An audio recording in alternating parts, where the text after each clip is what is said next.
ആശ്രമത്തിലെ 7-ാം നമ്പർ മുറിയുടെ ജനാലക്കൽ നോക്കിയിരിക്കുകയാണ് ശാന്തി ദേവി. അവരുടെ വിറക്കുന്ന കൈകൾ ചുവരിലെ ഒരു പെൻസിൽ കഷ്ണത്തിലേക്ക് നീണ്ടു. 65 വയസ്സുകാരിയായ ആ അമ്മ ചുവരിൽ ഒരു വര കൂടി വരച്ചു. അതോടെ വരകളുടെ എണ്ണം 730ആയി. കൃത്യം 2 വർഷം. അമ്മേ, വിഷമിക്കേണ്ട. വെറും 30 ദിവസത്തേക്ക് മാത്രം ഇവിടെ നിന്നാൽ മതി. എല്ലാം ശരിയാക്കി ഞാൻ വന്ന അമ്മയെ കൂട്ടിക്കൊണ്ട് പോകാം. 2 വർഷം മുമ്പ് മകൻ സമീർ തന്നെ ഇവിടെ വിട്ടുപോകുമ്പോൾ പറഞ്ഞ വാക്കുകൾ ഇന്നും അവരുടെ കാതുകളിൽ മുഴങ്ങുന്നുണ്ട്. ഓരോ ദിവസവും ഓരോ വര വരക്കുമ്പോഴും നാളെ തന്റെ മകൻ വരുമെന്നും അമ്മേ, നമുക്ക് വീട്ടിൽ പോകാം എന്ന് പറയുമെന്നും അവർ വിശ്വസിച്ചു. ആ ദിവസം സന്തോഷത്തോടെ ഈ വരകളെല്ലാം സ്വന്തം കൈകൾ കൊണ്ട് മായ്ച്ചു കളയാനാണ് അവരുടെ ആഗ്രഹം. പക്ഷേ വരകൾ കൂടിക്കൊണ്ടിരുന്നു. മകൻ വന്നില്ല. അന്നൊരു പ്രഭാതമായിരുന്നു. അടുത്ത കട്ടിലിലെ കൗസല്യ ആവേശത്തോടെ മുറിയിലേക്ക് ഓടിക്കയറി വന്നു. ശാന്തി, എന്റെ മകൻ എന്നെ കൊണ്ടുപോകാൻ വന്നു. ബാക്കി ജീവിതം എനിക്കെന്റെ കുടുംബത്തോടൊപ്പം കഴിയാം. കൗസല്യയുടെ കണ്ണുകളിലെ തിളക്കം കണ്ടപ്പോൾ ശാന്തി ദേവിയുടെ ചുണ്ടിൽ ഒരു പുഞ്ചിരി വിരിഞ്ഞെങ്കിലും ഉള്ളിൽ സങ്കടമുണ്ടായിരുന്നു. കൗസല്യ സന്തോഷത്തോടെ പടിയിറങ്ങി പോയപ്പോൾ മുറിയിൽ വീണ്ടും ആ പഴയ നിശബ്ദത പടർന്നു. ശാന്തി ദേവി ജനാൽക്കൽ തന്നെ ഇരുന്നു. അവിടെയുള്ള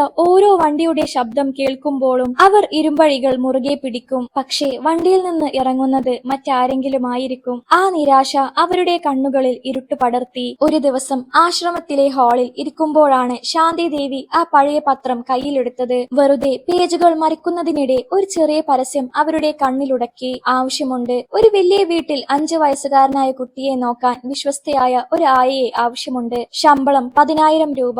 ഉടൻ ബന്ധപ്പെടുക. താഴെ കൊടുത്ത വിലാസം കണ്ട ശാന്തി ദേവിയുടെ കൈകൾ വിറച്ചു. ഹൃദയമിടിപ്പ് നിലക്കുന്നത് പോലെ അവർക്ക് തോന്നി. അത് അവരുടെ സ്വന്തം വീടാണ്. താനും തന്റെ അന്തരിച്ച ഭർത്താവും ചേർന്ന് ജീവിതകാലം മുഴുവൻ കഷ്ടപ്പെട്ടുണ്ടാക്കിയ ആ വീട്. അവരുടെ മനസ്സിൽ ഒരു കൊടുങ്കാറ്റ് വീശി. തന്റെ കൊച്ചുമകൻ ആര്യൻ. അവനെ കണ്ടിട്ട് 2 വർഷമായി. സമീറിനും ഭാര്യ നേഹക്കും ഒരു വേലക്കാരിയെ ആവശ്യമുണ്ടെങ്കിൽ അതിനർത്ഥം തന്റെ കുഞ്ഞിനെ നോക്കാൻ അവിടെ ആരുമില്ല എന്നല്ലേ? ആധുനികതയുടെയും കരിയറിന്റെയും പിന്നാലെയുള്ള പാച്ചിലിൽ എന്റെ കൊച്ചുമകൻ ഒറ്റപ്പെട്ടു പോയോ? ഒരു വശത്ത് മാതൃസ്നേഹം അവരെ വിളിച്ചു, മറുവശത്ത് അഭിമാനം തടഞ്ഞു. സ്വന്തം മകന്റെ വീട്ടിൽ വേലക്കാരിയായി പോകണോ? അവർ തിരിച്ചറിഞ്ഞാൽ ആട്ടി ഓടിക്കില്ലേ? പക്ഷേ ആര്യന്റെ ആ പഴയ ചിരിക്കുന്ന മുഖം അവരുടെ ഓർമ്മയിൽ വന്നു. അവന്റെ മുടിയിലെ പൗഡറിന്റെ മണം പോലും അവർക്ക് അനുഭവപ്പെട്ടു. സ്നേഹത്തിന്റെ മുൻപിൽ മറ്റെല്ലാം യുക്തികളും തോറ്റുപോയി. ഞാൻ പോകും. എന്റെ കൊച്ചുമകനെ നോക്കാൻ എനിക്ക് ആരുടെയും അനുവാദം വേണ്ട.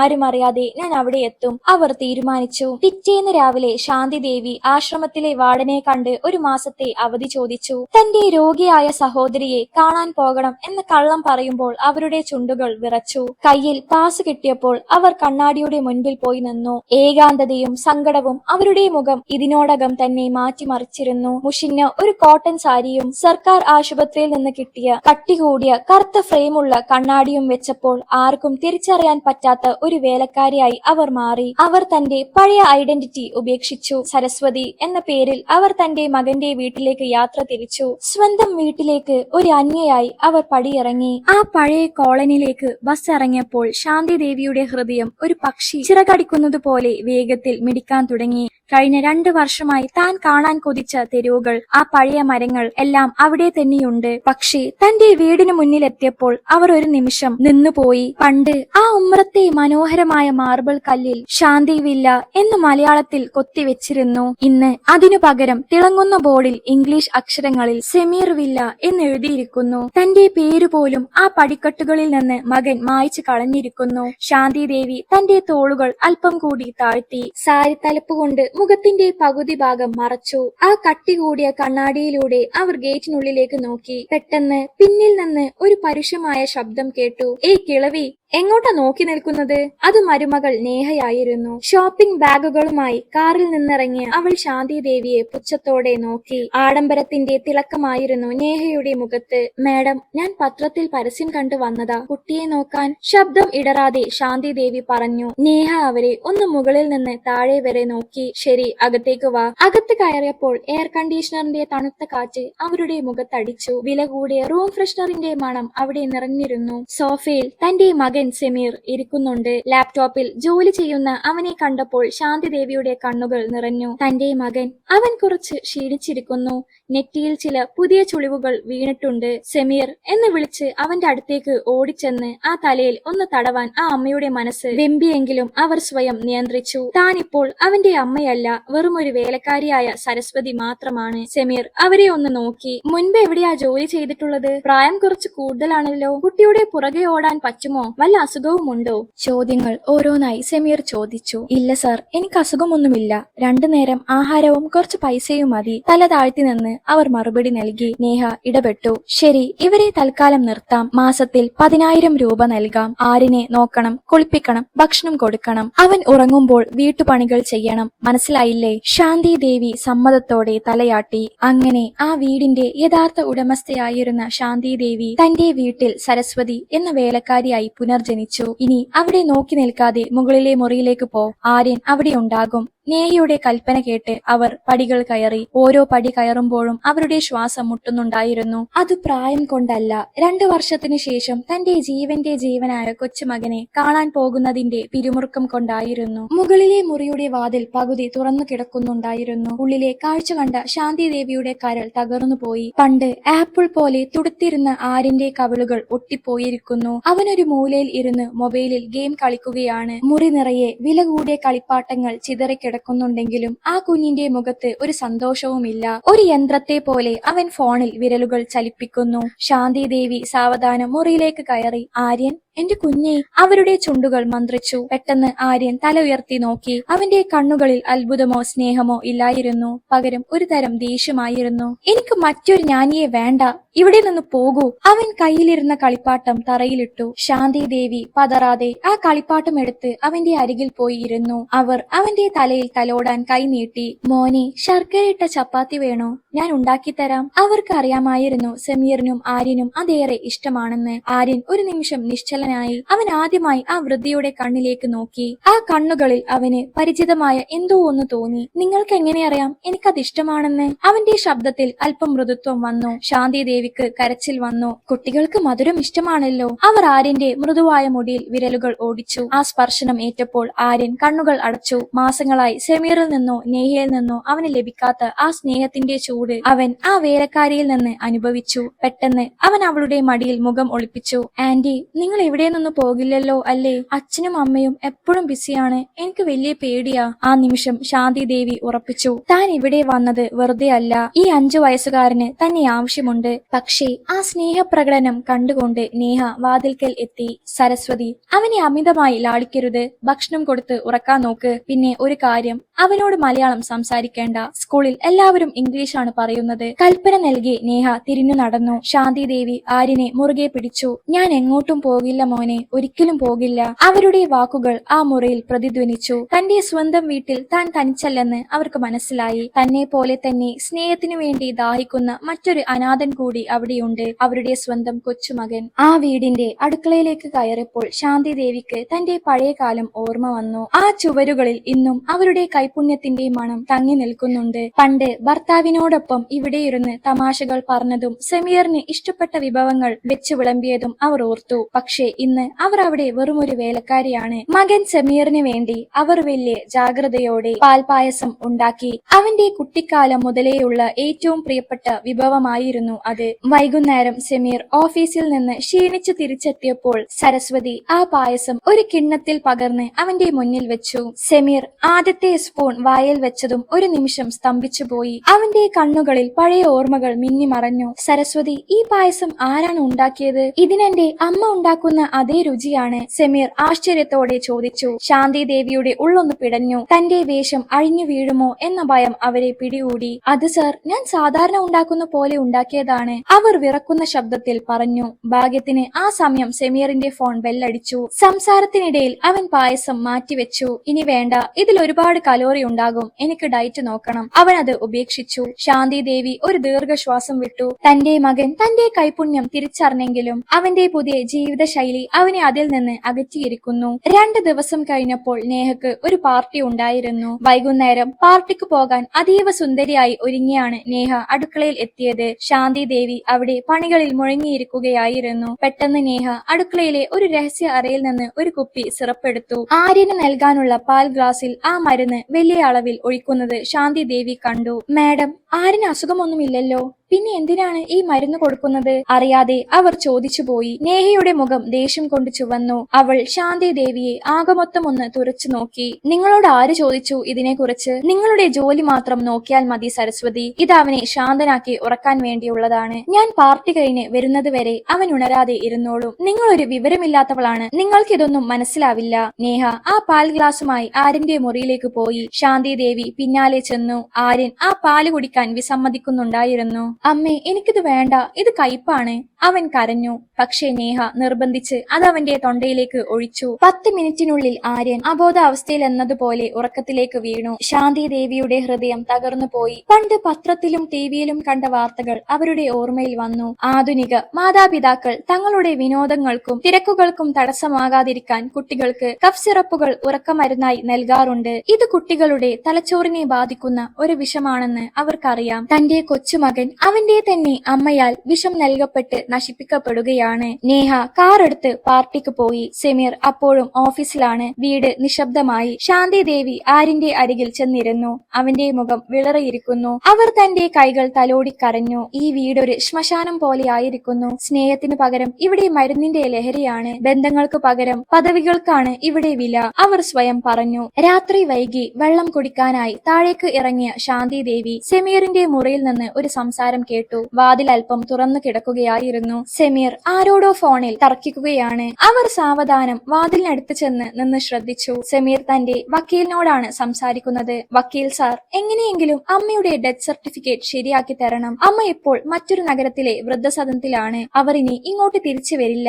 എനിക്ക് വീട് എത്രയും പെട്ടെന്ന് വിൽക്കണം. അയൽക്കാരോട് അമ്മ തീർത്ഥാടന യാത്രക്ക് പോയപ്പോൾ അവിടെ വെച്ച് മരിച്ചുവെന്ന് പറഞ്ഞോളാം. എത്ര പണം വേണമെങ്കിലും ഞാൻ തരാം. എനിക്ക് ഈ വീട് വിറ്റ് വിദേശത്തേക്ക് പോകണം. സമീറിന്റെ വാക്കുകൾ കേട്ട് ശാന്തി ദേവിക്ക് തല കറങ്ങുന്നത് പോലെ തോന്നി. താൻ 9 മാസം ചുമന്ന് പ്രസവിച്ച മകൻ, വിരൽ തുമ്പിൽ പിടിച്ചു നടക്കാൻ പഠിപ്പിച്ച മകൻ, അവൻ ഇന്ന് തന്നെ ജീവനോടെ കൊന്ന് കുഴിച്ചു മൂടാൻ തയ്യാറെടുക്കുന്നു. സ്വന്തം സുഖത്തിനും പണത്തിനും വേണ്ടി അവൻ തന്റെ അസ്തിത്വം തന്നെ ഇല്ലാതാക്കാൻ നോക്കുന്നു. നെഞ്ചിൽ ഒരു വലിയ ഭാരം അനുഭവപ്പെട്ട അവർ ഭിത്തിയിൽ ചാരി നിന്നു. സമീർ ഫോൺ വെച്ചപ്പോൾ നേഹ അവന്റെ അരികിലെത്തി. കൂടുതൽ ചിന്തിച്ച് വിഷമിക്കേണ്ട സമീർ, നമ്മൾ നമ്മുടെ ഭാവിക്ക് വേണ്ടിയാണ് ഇത് ചെയ്യുന്നത്. അമ്മയോട് വീട് വിൽക്കാൻ ചോദിച്ചാൽ അവർ ഒരിക്കലും സമ്മതിക്കില്ല. പഴയ ഓർമ്മകളും പിടിച്ച് അവർ അവിടെ ഇരിക്കും. അവരുടെ സംസാരം കേട്ട് ശാന്തി ദേവിയുടെ കണ്ണുനീർ വറ്റിപ്പോയി. ദുഃഖത്തിനു പകരം ഉള്ളിൽ കനൽ കത്താൻ തുടങ്ങി. തന്റെ മകൻ തന്നെ മനസ്സിൽ കൊന്നു കഴിഞ്ഞു. ഇനി ഈ വീട്ടിൽ ഒരു വേലക്കാരിയായി നിൽക്കുന്നതിൽ എന്തർത്ഥമാണുള്ളത്? താൻ ജീവനോടെയുള്ളത് അവനൊരു തടസ്സമാണെങ്കിൽ താൻ അപ്രത്യക്ഷയാകുന്നതാണ് നല്ലതെന്ന് അവർ കരുതി.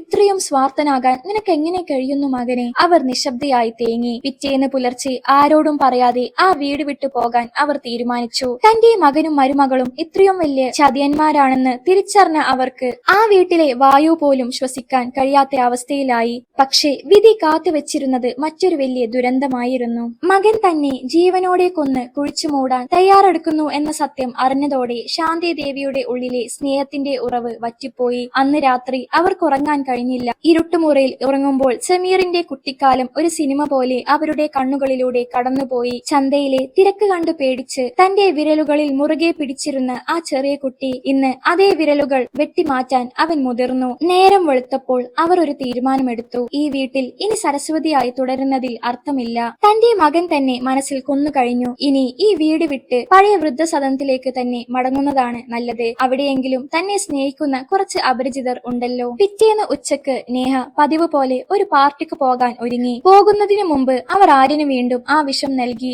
സരസ്വതി, ആര്യൻ ഉറങ്ങുകയാണ്. ഞാൻ വരുന്നത് വരെ അവനെ ഉണർത്തരുത്. വീട്ടുപണികളെല്ലാം തീർത്തോളണം. സമീർ നേരത്തെ തന്നെ ഓഫീസിലേക്ക് പോയിരുന്നു. മരുന്നിന്റെ ലഹരിയിൽ ആര്യൻ ആഴത്തിലുള്ള ഉറക്കത്തിലേക്ക് വീണു. ശാന്തി ദേവി തന്റെ ചെറിയ ബാഗ് എടുത്തു. പോകുന്നതിന് മുമ്പ് സമീറിന് ഒരു കത്തെഴുതി അവന്റെ മേശപ്പുറത്ത് വെക്കാൻ അവർ തീരുമാനിച്ചു. വിറക്കുന്ന കൈകളാൽ അവരെഴുതി: സമീർ, നീ എന്നെ വൃദ്ധസദനത്തിൽ വിട്ടപ്പോൾ 30 ദിവസം കഴിഞ്ഞ് വരാമെന്ന് പറഞ്ഞിരുന്നു. നീ വന്നില്ല. അതുകൊണ്ട് അമ്മ നിന്നെ കാണാൻ വന്നതാണ്. വേലക്കാരിയായി ഈ വീട്ടിൽ നിന്നപ്പോൾ നീ എന്നെ തിരിച്ചറിഞ്ഞില്ല. പക്ഷേ നിന്റെ ചതി ഞാൻ അറിഞ്ഞു. ഇനി നിനക്കെന്റെ വ്യാജ മരണ സർട്ടിഫിക്കറ്റ് ഉണ്ടാക്കേണ്ടി വരില്ല. നിന്റെ ജീവിതത്തിൽ നിന്ന് ഞാൻ എന്നേക്കുമായി പോകുന്നു. കത്ത് മേശപ്പുറത്ത് വെച്ച് അവർ പുറത്തേക്ക് ഇറങ്ങാൻ തുടങ്ങിയപ്പോഴാണ് മൂക്കിലേക്ക് എന്തോ കരിഞ്ഞ മണം അടിച്ചത്. അവർ പേടിച്ചുകൊണ്ട് ചുറ്റും നോക്കി. മുകളിലെ നിലയിൽ നിന്ന് പുക ഉയരുന്നത് കണ്ട് അവരുടെ ഹൃദയം നിലച്ചുപോയി. 1-ാം നിലയിലെ ഇലക്ട്രിക് ബോർഡിൽ നിന്നും ഉണ്ടായ ഷോർട്ട് സർക്യൂട്ട് ഒരു പൊട്ടിത്തെറിയിൽ കലാശിച്ചു. തീജ്വാലകൾ വിശന്ന സർപ്പത്തെ പോലെ ജനലിൽ വാതിലിലെ സിൽക്ക് കർട്ടനുകളെ വിഴുങ്ങിക്കൊണ്ട് ആളിപ്പടരാൻ തുടങ്ങി. ആദ്യം തന്റെ ജീവൻ രക്ഷിക്കാൻ പുറത്തേക്ക് ഓടാനാണ് അവർ ശ്രമിച്ചത്. പക്ഷേ പെട്ടെന്ന് അവർക്ക് ആരിന്റെ കാര്യം ഓർമ്മ വന്നു. മുകളിലെ മുറിയിൽ മരുന്നിന്റെ ലഹരിയിൽ ബോധമില്ലാതെ കിടക്കുകയാണ് ആ കുഞ്ഞ്. അവൻ തനിയെ ഉണരില്ല. തീ ആ മുറിയിലേക്കും പടരുകയാണ്. എന്റെ മോനെ! ഒരു നിലവിളിയോടെ അവർ തിരിഞ്ഞോടി. അവരുടെ പ്രായവും തളർച്ചയും എവിടെയോ മറഞ്ഞുപോയി. അടുക്കളയിൽ നിന്നും ഒരു ജഗ് വെള്ളമെടുത്ത്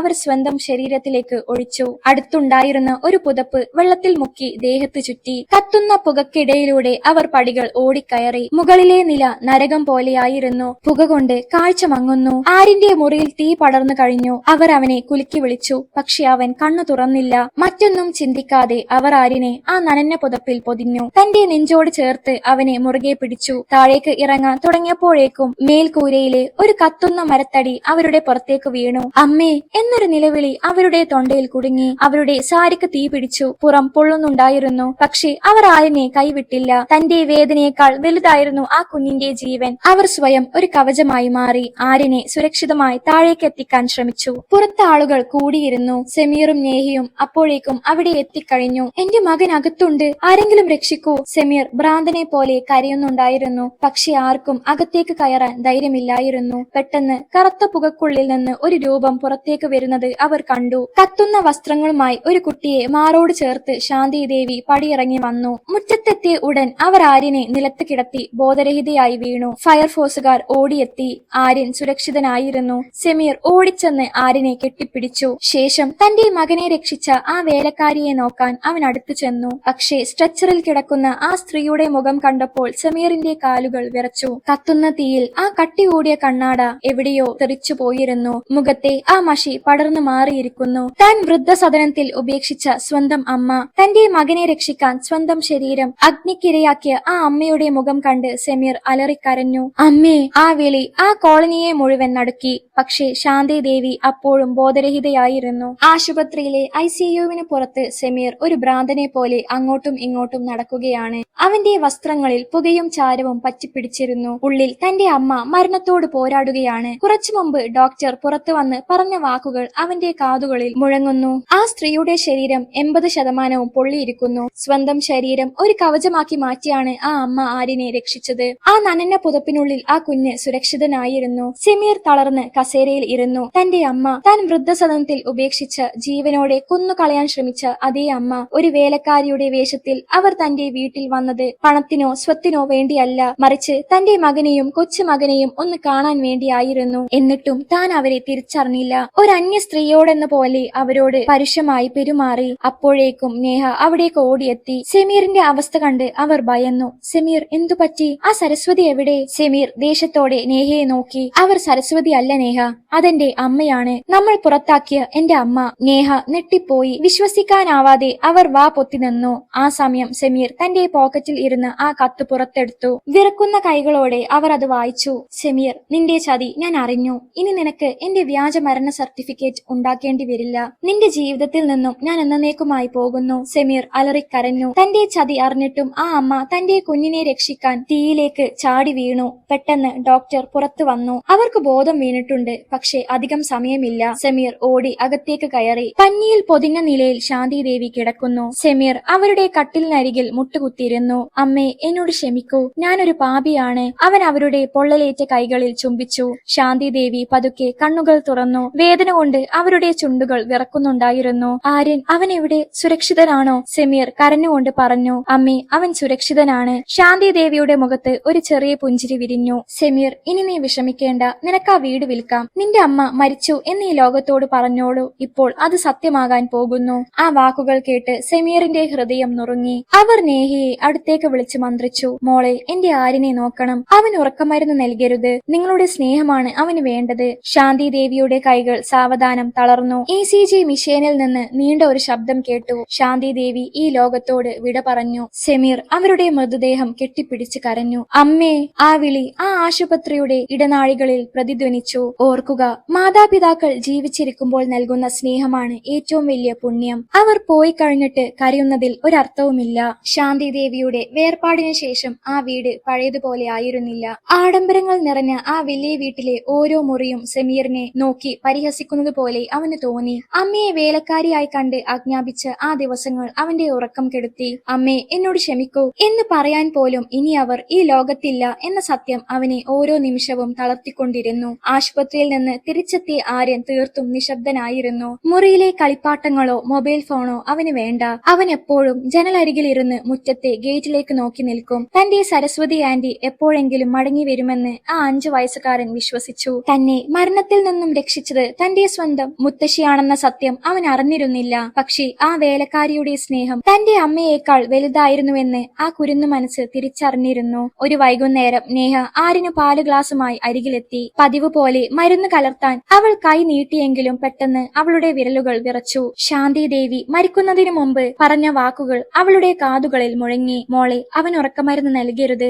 നിങ്ങളുടെ സ്നേഹമാണ് അവന് വേണ്ടത്. നേഹയുടെ കണ്ണുകൾ നിറഞ്ഞു. ആ മരുന്ന് കുപ്പി അവൾ ദൂരത്തേക്ക് എറിഞ്ഞു. അവൾ ആര്യനെ കെട്ടിപ്പിടിച്ച് കരഞ്ഞു. മകനെ, എന്നോട് ക്ഷമിക്കൂ. ഞാനൊരു നല്ല അമ്മ ആയിരുന്നില്ല. പക്ഷെ ആര്യൻ പ്രതികരിച്ചില്ല. അവനൊരു യന്ത്രത്തെ പോലെ ദൂരത്തേക്ക് നോക്കിയിരുന്നു. സമീർ അന്ന് വീട്ടിലെത്തിയത് ശാന്തി ദേവിയുടെ ഒരു വലിയ ഫോട്ടോ ഫ്രെയിമുമായാണ്. അത് ഉമ്മറത്തെ ചുവരിൽ തൂക്കിയപ്പോൾ ആര്യൻ ഓടി വന്നു. അച്ഛാ, ഇതെന്റെ സരസ്വതി ആന്റി അല്ലേ? എന്തിനാ ഇവിടെ പടം വെച്ചിരിക്കുന്നത്? സമീർ ആര്യനെ മടിയിലിരുത്തി പൊട്ടിക്കരഞ്ഞുപോയി. മകനെ, ഇത് സരസ്വതി ആന്റി അല്ല, ഇത് നിന്റെ മുത്തശ്ശിയാണ്, അച്ഛന്റെ അമ്മ. അന്ന് രാത്രി സമീർ ആ വീട് വിൽക്കാനുള്ള പരസ്യം പിൻവലിച്ചു. വിദേശത്തേക്ക് പോകാനുള്ള മോഹം അവൻ എന്നേക്കുമായി ഉപേക്ഷിച്ചു. തന്റെ അമ്മയുടെ വിയർപ്പുള്ള ഈ മണ്ണിലിരുന്ന് ചെയ്ത തെറ്റുകൾക്ക് പ്രായശ്ചിത്തം ചെയ്യാൻ അവൻ തീരുമാനിച്ചു. ശാന്തി ദേവിയുടെ വേർപാടിന് ശേഷമുള്ള ഓരോ ദിവസവും സമീറിനും നേഹക്കും പ്രായശ്ചിത്തത്തിന്റേതായിരുന്നു. പണത്തിനു പിന്നാലെ ഓടിയപ്പോൾ തങ്ങൾക്ക് നഷ്ടപ്പെട്ടത് ജീവിതത്തിലെ ഏറ്റവും വലിയ സമ്പാദ്യമാണെന്ന് അവർ തിരിച്ചറിഞ്ഞു. ആര്യന്റെ നിശബ്ദത അവരെ വല്ലാതെ ഭയപ്പെടുത്തിയിരുന്നു. അവൻ പഴയതുപോലെ കളിക്കുന്നില്ല, ചിരിക്കുന്നില്ല. എപ്പോഴും മുത്തശ്ശിയുടെ ചിത്രത്തിനു മുന്നിൽ പോയി നിൽക്കും. ഒരു ശനിയാഴ്ച സമീർ ആര്യനെയും കൂട്ടി പഴയ വൃദ്ധസദനത്തിലേക്ക് പോയി. ശാന്തി ദേവി തന്റെ ജീവിതത്തിലെ അവസാന 2 വർഷങ്ങൾ ചിലവിട്ട ആ 7-ാം നമ്പർ മുറി കാണാൻ അവന് തോന്നി. അവിടെ എത്തിയ സമീറിനെ വാളൻ വിമല ആ മുറിയിലേക്ക് കൊണ്ടുപോയി. മുറിയിൽ ചുവരിൽ പെൻസിൽ കൊണ്ട് വരച്ച ആ 730 വരകൾ കണ്ടപ്പോൾ സമീർ തകർന്നു പോയി. ഓരോ വരയും തന്റെ അമ്മയുടെ ഓരോ ദിവസത്തെ കാത്തിരിപ്പായിരുന്നു. അമ്മേ എന്ന് വിളിച്ച് അവൻ ആ ചുവരിൽ തല തല്ലിക്കരഞ്ഞു. തിരികെ വീട്ടിലെത്തിയ സമീർ ഒരു വലിയ തീരുമാനമെടുത്തു. അവൻ തന്റെ ബിസിനസ് തിരക്കുകൾ കുറച്ചു.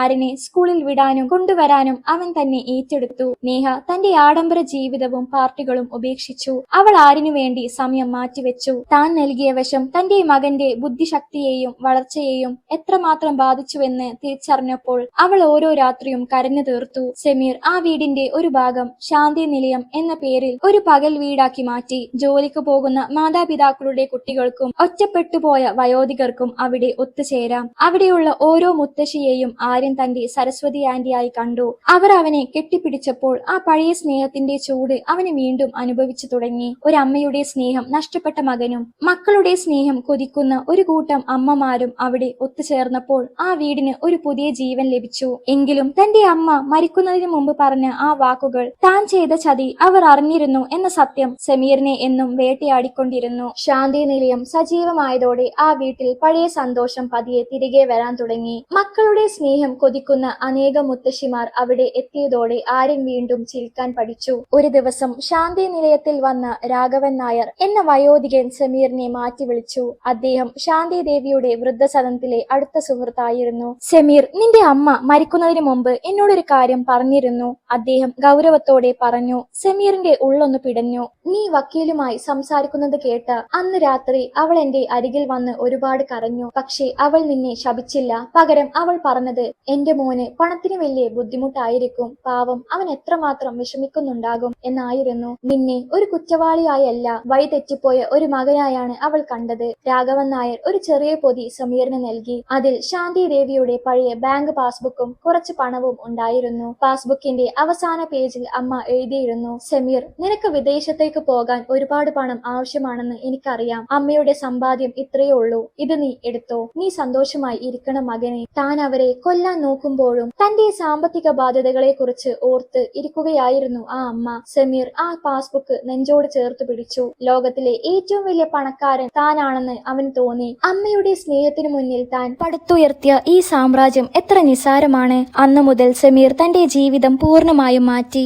അമ്മയുടെ ആഗ്രഹം പോലെ ആ പണം പാവപ്പെട്ട കുട്ടികളുടെ വിദ്യാഭ്യാസത്തിനായി അവൻ നീക്കിവെച്ചു. കാലം കടന്നുപോയി. സമീറും നേഹിയും ഇന്ന് ആ പഴയ മനുഷ്യരല്ല. ശാന്തി നിലയം ഇന്ന് സ്നേഹത്തിന്റെ ഒരു വലിയ സാമ്രാജ്യമായി വളർന്നു. ആഡംബരങ്ങൾക്കും പാർട്ടികൾക്കും പുറകെ പോയിരുന്ന നേഹ ഇന്ന് വയോധികരെ ശുശ്രൂഷിക്കുന്നതിലും ആര്യനെ വളർത്തുന്നതിലുമാണ് സന്തോഷം കണ്ടെത്തുന്നത്. ഒരു വൈകുന്നേരം മുത്തശ്ശിയുടെ ചിത്രത്തിനു മുന്നിൽ നിൽക്കുമ്പോൾ ആര്യൻ പെട്ടെന്ന് സമീറിനെ നോക്കി ചോദിച്ചു, "അച്ഛാ, അന്ന് കത്തുന്ന വീടിനുള്ളിൽ വെച്ച് മുത്തശ്ശി എന്റെ ചെവിയിൽ ഒരു കാര്യം പറഞ്ഞിരുന്നു. അതെന്താണെന്ന് അച്ഛൻ അറിയാമോ?" സമീർ അത്ഭുതത്തോടെ അവനെ നോക്കി. ആര്യൻ തുടർന്നു, "സമീർ നല്ല കുട്ടിയാണ്. അവനെ സ്നേഹിക്കണം എന്ന് മുത്തശ്ശി പറഞ്ഞു. അച്ഛൻ പാവമാണെന്നും മുത്തശ്ശി പറഞ്ഞു." ആ വാക്കുകൾ കേട്ട് സമീർ തകർന്നുപോയി. മരിക്കാൻ പോകുന്ന ആ നിമിഷത്തിൽ പോലും, കത്തുന്ന തീയിൽ വെന്തുരുകുമ്പോഴും തന്നെ കുറിച്ച് നല്ലത് മാത്രം ചിന്തിച്ച ആ അമ്മയുടെ സ്നേഹം ഒരു ദൈവത്തിനും നൽകാൻ കഴിയാത്ത മാപ്പാണ് അമ്മ തനിക്ക് നൽകിയതെന്ന് അവൻ തിരിച്ചറിഞ്ഞു. അവൻ ആര്യനെ കെട്ടിപ്പിടിച്ച് ഉച്ചത്തിൽ കരഞ്ഞു. ആ കരച്ചിൽ വർഷങ്ങളായി അവന്റെ ഉള്ളിൽ കെട്ടിക്കിടക്കുന്ന കുറ്റബോധത്തിന്റെ മോചനമായിരുന്നു. അമ്മയുടെ ആത്മാവ് എവിടെയോ ഇരുന്ന് തങ്ങളെ അനുഗ്രഹിക്കുന്നുണ്ടെന്ന് സമീർ ഉറച്ചു വിശ്വസിച്ചു. ശാന്തി ദേവിയുടെ വേർപാടിന് ശേഷം ഒരു വർഷം തികയുന്ന ദിവസമായിരുന്നു അത്. ശാന്തി നിലയം ഇന്ന് കേവലം ഒരു പകൽ വീടല്ല,